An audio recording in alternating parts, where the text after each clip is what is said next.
ओम शांति।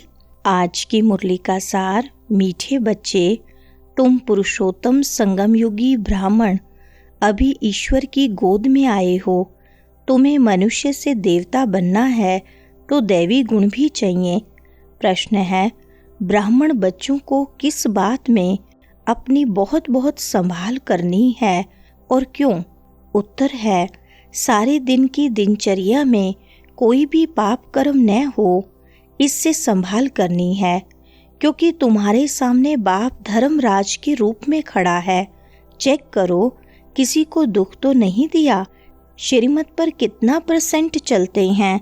रावण मत पर तो नहीं चलते, क्योंकि बाप का बनने के बाद कोई विकर्म होता है तो 1 का 100 गुना हो जाता है। सुनते हैं मुख्य पॉइंट्स। पहली पॉइंट, यहाँ जब बैठते हैं तो बुद्धि में यह रहता है कि हम संगम युगी ब्राह्मण हैं। यह भी याद सदा किसको रहती नहीं है। ब्राह्मण बच्चों को फिर दैवी गुण भी धारण करने हैं। हम शिव बाबा द्वारा पुरुषोत्तम बन रहे हैं, यह याद भी सबको नहीं रहती। घड़ी घड़ी यह भूल जाते हैं कि हम पुरुषोत्तम संगम युगी ब्राह्मण हैं। यह बुद्धि में याद रहे तो भी ओह सौभाग्य।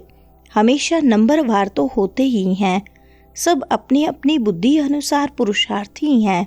दूसरी पॉइंट, याद से ही पाप नाश होंगे। अगर कोई पाप करता है तो उसका 100 गुना हिसाब चढ़ जाता है।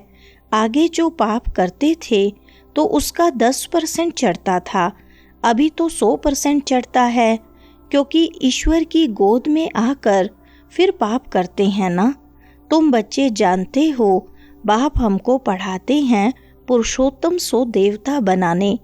यह याद जिनको स्थायी रहती है वह अलौकिक सर्विस भी बहुत करते रहेंगे। तीसरी पॉइंट, हम पुरुषोत्तम संगम युगी ब्राह्मण हैं, यह अच्छी रीति बुद्धि में धारण करना है। अभी हम पुरुषोत्तम बनने की यात्रा पर हैं। यह याद रहे तो भी मन मनाभव ही हो गया। तुम पुरुषोत्तम बन रहे हो, पुरुषार्थ अनुसार और कर्मों अनुसार। दैवी गुण भी चाहिए और श्रीमत पर भी चलना पड़े। अपनी मत पर तो सब मनुष्य चलते हैं, वह है ही रावण मत। ऐसे भी नहीं तुम सब कोई श्रीमत पर चलते हो, बहुत हैं जो रावण मत पर भी चलते हैं। श्रीमत पर कोई कितना % चलते, कोई कितना, कोई तो 2% भी चलते होंगे। चौथी पॉइंट, रोज अपने को देखना है, आज कोई पाप का काम तो नहीं किया, किसी को दुख तो नहीं दिया। अपने ऊपर बहुत संभाल करनी होती है, क्योंकि धर्मराज भी खड़ा है ना। बच्चे जानते हैं हम जन्म जन्मांतर के पापी हैं। बाबा हमेशा कहते हैं अपनी जीवन कहानी बाबा को लिख भेजो। कोई तो बिल्कुल सच लिखते, कोई छिपाते भी हैं, लज्जा आती है। यह तो जानते हैं बुरा कर्म करने से उनका फल भी बुरा मिलेगा। वह तो है अल्पकाल की बात, यह तो बहुत काल की बात है।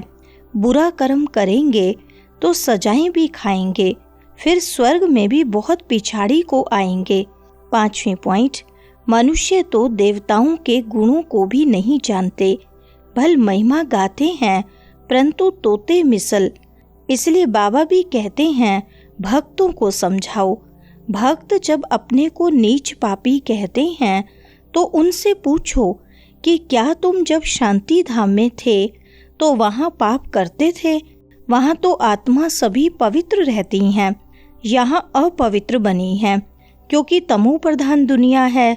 नई दुनिया में तो पवित्र रहती हैं, अपवित्र बनाने वाला है रावण। इस समय भारत खास और आम सारी दुनिया पर रावण का राज्य है।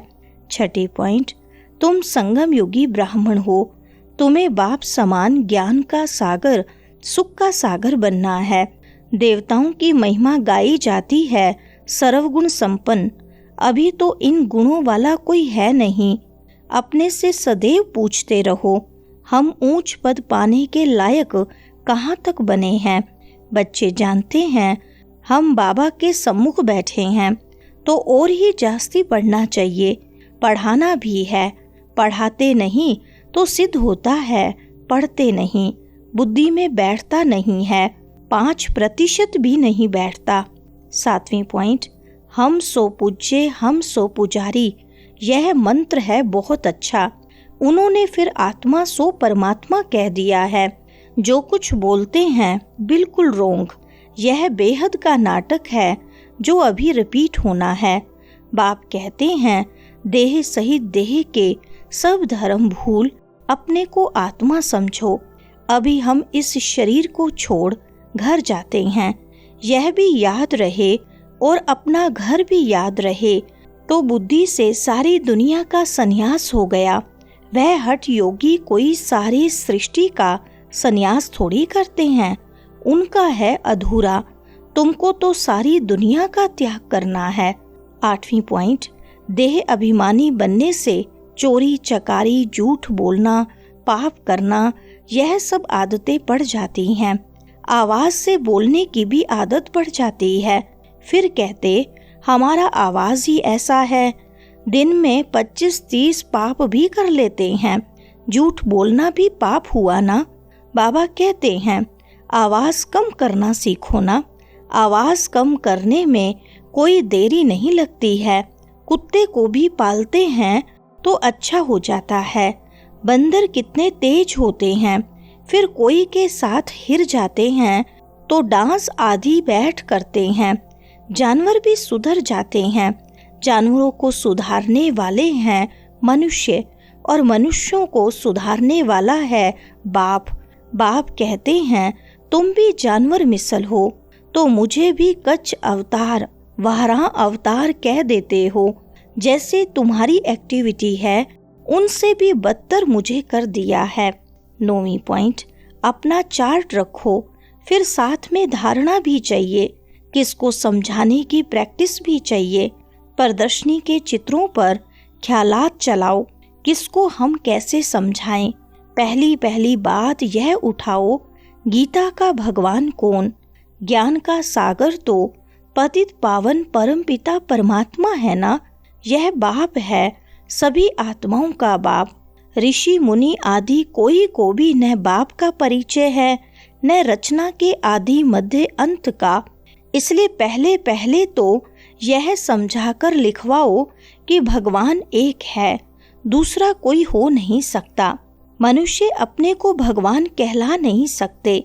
10वीं पॉइंट, प्रदर्शनी में समझाने का अकल चाहिए, परंतु अपने में इतनी हिम्मत नहीं समझते। बड़ी प्रदर्शनी होती है तो जो अच्छे सर्विसेबल बच्चे हैं उनको जाकर सर्विस करनी चाहिए। बाबा मना थोड़ी करते हैं। आगे चल साधु संत आदि को भी तुम ज्ञान बाण मारते रहेंगे, जाएंगे कहाँ? एक ही हड्डी है। सदगति सबकी इस हड्डी से होनी है। यह हड्डी ऐसी है, तुम सबको पवित्र होने का रास्ता बताते हो, फिर बने न बने। वरदान है, लोक पसंद सभा की टिकट बुक करने वाले राज्य सिंहासन अधिकारी भव। विस्तार है, कोई भी संकल्प या विचार करते हो तो पहले चेक करो कि यह विचार व संकल्प बाप पसंद है। जो बाप पसंद है वह लोक पसंद स्वतः बन जाते हैं। यदि किसी भी संकल्प में स्वार्थ है तो मन पसंद कहेंगे, और विश्व कल्याण अर्थ है तो लोक पसंद व प्रभु पसंद कहेंगे।